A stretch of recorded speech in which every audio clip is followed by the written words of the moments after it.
Easy, Baba. Jamaica, known for its beautiful beaches, reggae beats, and, well, some popular misconceptions. Many people think everyone on the island smokes marijuana, or that Rastafarianism is the main religion. And what about that famous Jamaican slang, like Bomboclat? Do we really know what it means? Plus, there's the idea that every Jamaican speaks with that Caribbean accent. But is that just what we call patois? Our guest today will help us separate fact from fiction and give us a closer look at the real Jamaica. Let's dive in and clear up a few of these myths. My name is Ethan Camberreed, also known as the Adman Ethan. And if you couldn't tell, that Jamaica I come from. And right here, right now, across the Atlantic to make this video with my brethren. Welcome, brother.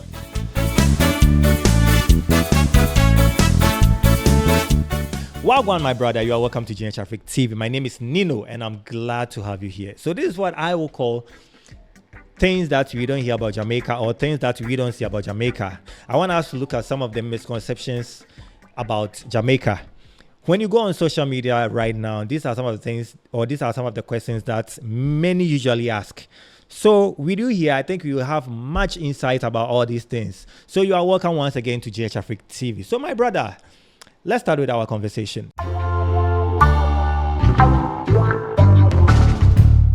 Is it true that many people in Jamaica smoke marijuana? That is not true. That is not true. Not everybody partakes in the ganja in Jamaica. This is not true. Absolutely not.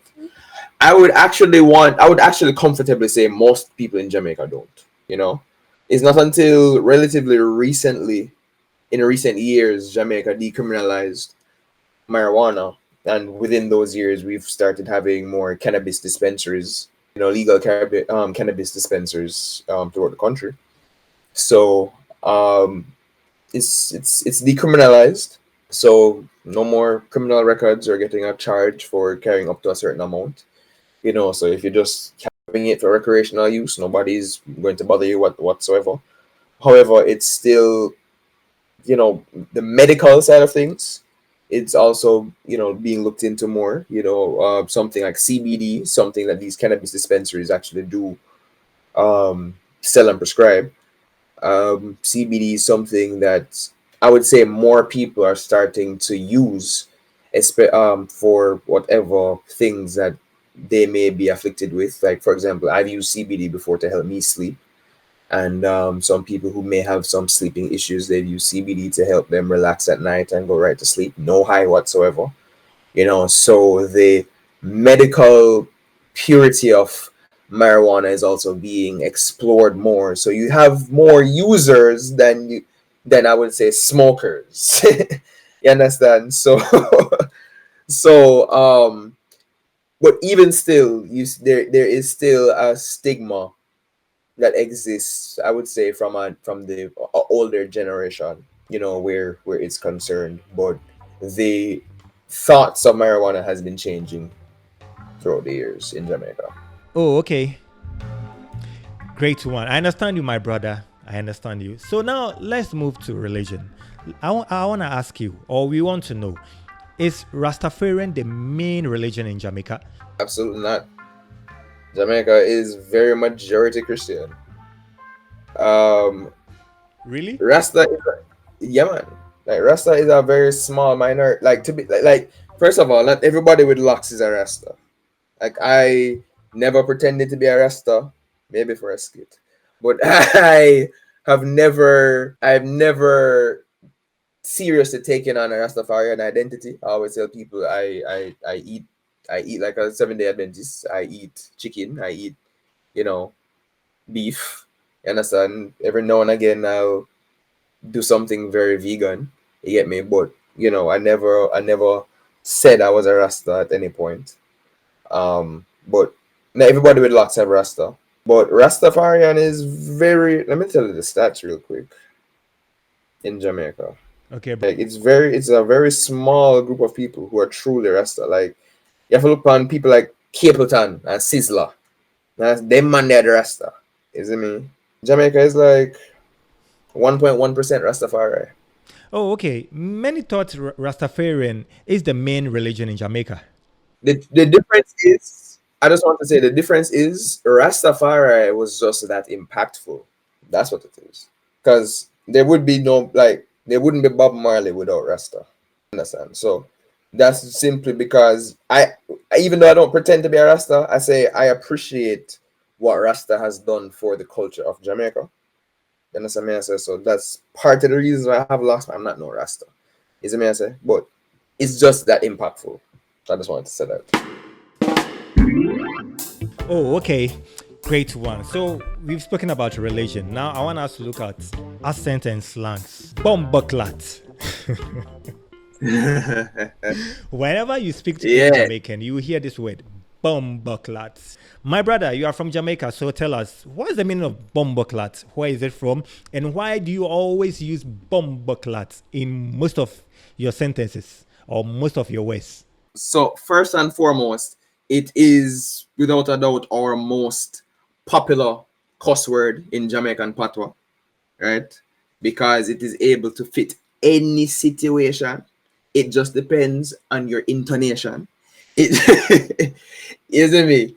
It depends solely on the context, the meaning that it carries, right? Where it comes from, it is believed, or many believe that during times of enslavement, whenever people needed to cleanse themselves or clean themselves after certain activities, paper like toilet paper never existed them time there. Let's be real, right? So some people needed to do it with a cloth. So whereas some many women, whereas women have their monthly cycle, right? They had to have things that helped them with that time. So a lot of times you'd hear it in a very derogatory term sometimes, but it simply could come from the fact, hey girl, take your blood clot off the line, because it's a bloody cloth that's on the line. So now the Bomboclat is the one that you use for your bum. So it could mean an ass rag or a cloth that you use to wipe your butt with, but we don't use it in that context nowadays. Nowadays, it's just that cuss word that fits every Bomboclat situation. It's like, yo, that girl there, you could be describing this girl, right? It's like, yo, that woman the wicked dog, right? But you see, this woman wicked is different from the woman the Bomboclat wicked dog. Oh shit, what did she do? It's what I'm saying? It's a different kind of wicked. To be wicked versus Bomboclat wicked. It's what I'm saying? So it's kind of how we use it to like describe things. You know what I mean? Just adding emphasis to how we're describing things. Moving from Bomboclat to your accent. So my brother, we want to know, like I was saying, these are some of the things that many ask on social media. So we want to know, let's move to your accents. Do Jamaicans speak Caribbean accents? And which one is the patois? Are they similar or are they different in speaking? Okay, so everybody in the Caribbean doesn't speak the same language, right? So this is how I like to put it. We all have similar ingredients. Majority of our ingredients are the same, but the distribution is different in each country, right? So with West African transatlantic history, with European transatlantic history, that's common. Whereas in some places they were actually able to maintain an indigenous part of their culture.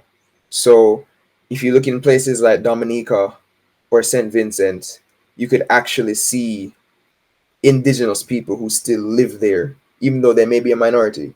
You can actually see what the original people of the Caribbean look like. In Jamaica, we don't necessarily have that. The closest thing we have to that are the Maroons, and the Maroons were a group of the enslaved who were able to escape slavery, and they intermingled with the native population that's there. So now when you see them, they're all majority black people, you know? So, but they still maintain indigenous connection to the country because of the history, right? So every country had different European, powers at play. So in Jamaica, it was the Spanish first, then the English, right? In other countries, it may have been different. In other countries, like say Grenada and Saint Vincent, it was a French, then the English. In Trinidad, it was the Spanish, then the English, but Trinidad had French settlers. Just those differences impacted culture so much that we all speak differently. Even though we can, if you really pay attention and listen to each other, we can understand each other. You may need a friend to be like, yo, your slang may be different, right? But just like how America is the media powerhouse of the world, a lot of Jamaican things that when Jamaican stuff blow up, other Caribbean people know it.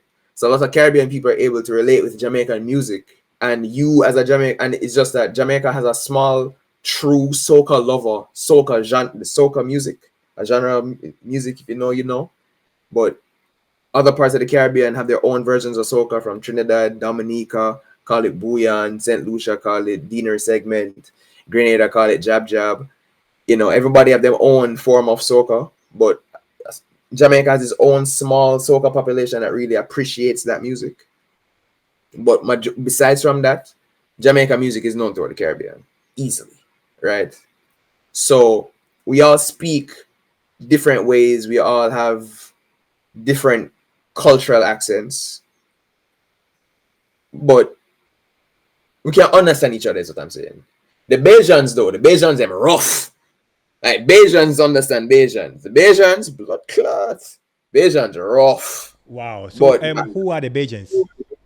the people from Barbados, right? The Bajans, yeah, man, them accent rough. Like, if you really make Rihanna talk to you for real, you wouldn't understand her, trust me. But so in Jamaica we call it patois. Different places may have a word for it. Different places might also call it their version of patois. So in Jamaica we call it patois. So it's the fusion of everybody that has contributed to the linguistics of Jamaica. So we have the enslaved people who came over. We have the Spanish origin. I realized that we use a lot of short Spanish words a lot, and I'm like, wait, we really do. I wonder where that come from. And even in some of the naming of historical sites and places in Jamaica, it's still Spanish. Ocho Rios, for example, 8 rivers, right? So we have a place in Jamaica, the first capital of the country was Spanish Town, still called Spanish Town, So yeah, Jamaica was Spanish first. With the importation of slaves, you had the English that took after, which is exactly why I'm speaking to you in English right now.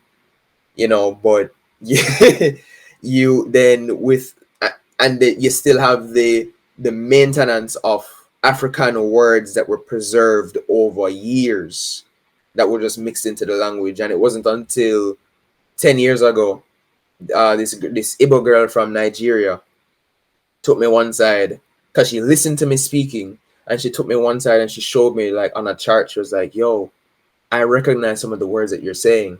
And she was able to link some of the words that I was saying to different ethnic groups in Africa. I was like, wow, that was pretty cool. And that was a learning experience for me.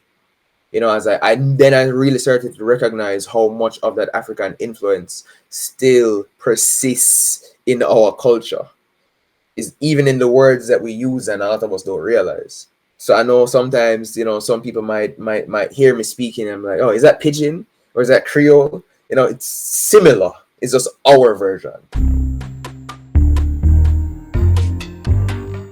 Oh, okay. So, my brother, we are still on the accent. So, we want to know, is it true that most Jamaicans, whenever you speak to most Jamaicans, you hear them saying yamon, yamon, yamon, yamon, yamon in most of their conversation? Is it true that they always say yaman in most of their conversation? That's not true. I think some tourists just found it cute, and then when the tourists found it cute, they were like, yo, I'm working for this tip. I think that's really what it came down to, because everybody like to say it as MON, and to Jamaicans we say yeah man. You know, that's how we think we hear, but people always say, yeah man. You know what I mean? It's like, yeah man. You know, we just say it short. It doesn't sound like an O to us, we just say it short. Because we do speak I understand that when we speak fast, we speak very short. You know, so I know sometimes some people were like, sometimes somebody was listening to me talking, was like, yo, how do you speak so fast? Like, how are you not tripping over your words? I was talking to my friend. And sometimes even when I'm doing an interview, you have to make sure I'm like, oh, not too fast, pull it back, pull it back, pull it back. You know, you know, because I recognize that just as a people, we learn how we can chat fast, you know, and of course, but yeah, man, I think just because of how short we said it, people just thought it was like a MON and thought it was so cute, and then we just started feeding it to the tourists. I think that's really what it is, because we really don't. I think that's really what it is. Wow. In case you just joined us here at GN Traffic TV, my name is Nino. If this is your first time of watching a video on our platform, can you subscribe to our channel and click on the bell notification icon to always get an update from us whenever we upload a new video. We are looking at some of the misconceptions about Jamaica and also Jamaicans. So my brother, let's continue with our conversation. Many people are saying reggae song is the main music in Jamaica and that Jamaicans don't listen to any other type of music, also genres. Is that true? No, as I said, the United States is the media powerhouse of the world. So if you're listening to music, you're going to be getting music that is popular. It just is what it is. You see what I mean? So like if you're in Jamaica, the difference is we actually have our own music industry that the locals love, whether it be from reggae or whether it be dancehall, whether it be both. You know, so what happens is that with our own music industry, we are able to give our own respect and ratings. You know, like for example, I have a cousin. I was showing him one of the popular songs them in Jamaica one time, and he saw the view count. It was like 4 million views. He was like, "That's it." I'm like, "Yeah, we're an island of like 3 million people. Come on, no, you understand me? I say like, and it's not, and you can't expect the entire island to watch it. So a lot of those views are from other parts of the Caribbean. You understand? So it's like, I'm like, yeah, I understand. Here in America, you used to your 200 milli. You get me? But like, you know, these numbers are impressive for us simply because this is the market that we're in. You know, so we do have an appreciation and we know our music. But if you're listening to music, if you listen to the radio, you're going to hear popularity. You know, so even when a song goes big in West Africa, we know those Burna Boys. And it just is what it is. Yeah. Wow. Yeah. Great one. I see. So this is our last question. This is for the tourists. Okay. They all want to know, is Jamaica safe for tourists? I would say so. I would say, I know a lot of people always say, especially when the United States always puts on their advisory, your travel advisory to different countries because of, you know, Jamaica is not a real place. I also want like one of the things I forgot to mention realistically that happens in Jamaica, like, you know, I've talked about earthquakes, I've talked about bomb threats, I've talked about, you know, cult leader in the past few years, and we've had issues of abductions. You know, like people have genuinely gone missing and we've not heard of their whereabouts again. These things happen for real, but you don't really hear about it happening to tourists. You know, so best advice I can say is that if you mind your business, you'd relatively be safe. Don't give people a reason, I would say.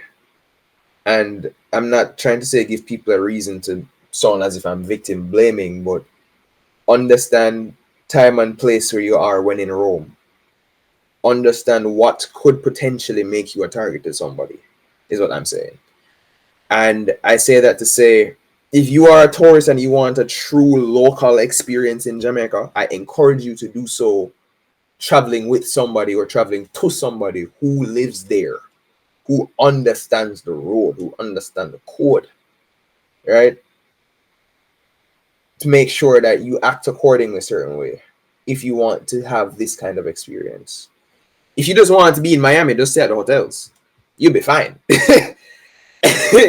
Just mind your business is what I'm saying. Because sometimes other people see things and feel like they need to. I'm not saying you're going to see something, a crime being committed and you don't report it, no. But what I'm saying is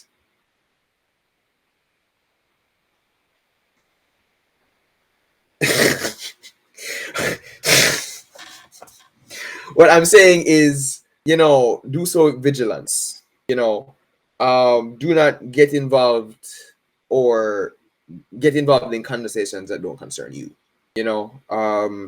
Because Jamaica is not a real place. When we live in relatively peaceful times, just like any other big country, we know that somebody's living in a nightmare. Something is always happening. Sometimes, a lot of the times, it's just not being reported. So, for tourism, Jamaica is a relatively safe place, I would say. Just be with somebody who understands the ground, For tourists who want to get a local experience, another thing is that you have to be careful of how people will charge you, unless you're going into established businesses like restaurants. People on the road will charge you for your foreign tax, that accent tax. You understand? I'm sure you know what I'm talking about there in Ghana. You know what I mean? So like even things like that. So my point is, sometimes, as I am, even in my yard clothes and the clothes that I wear at my house, I'm comfortable going downtown Kingston in this. I don't need to make myself I don't need to stand out more than I already do. Same thing as I said about, in Florida. Sometimes you just don't need to stand out more than you already do. If you're going on the road to run errands, you don't need to be wearing your nicest clothes. You don't need to be, wearing your most expensive sneakers. You don't need to be putting on a fashion statement, respectfully. You can do that at a party. You know what I mean? Like, you don't need to make yourself stand out more than you already do, is what I'm saying. Wow. I'm just being as honest as I possibly can with that question. I'm not going to sit here and say Jamaica is the safest place on earth. But it's just the reality, bro. My brother, thank you very much for honoring our invitation for this interview. Before we wrap up, can you share some few words in Patois for everyone? Anything at all? So, all right. So look, this is where me come from, the country there. We look about what Tala was saying. But don't underestimate nothing what we can do and what we can produce. Because top tier country that.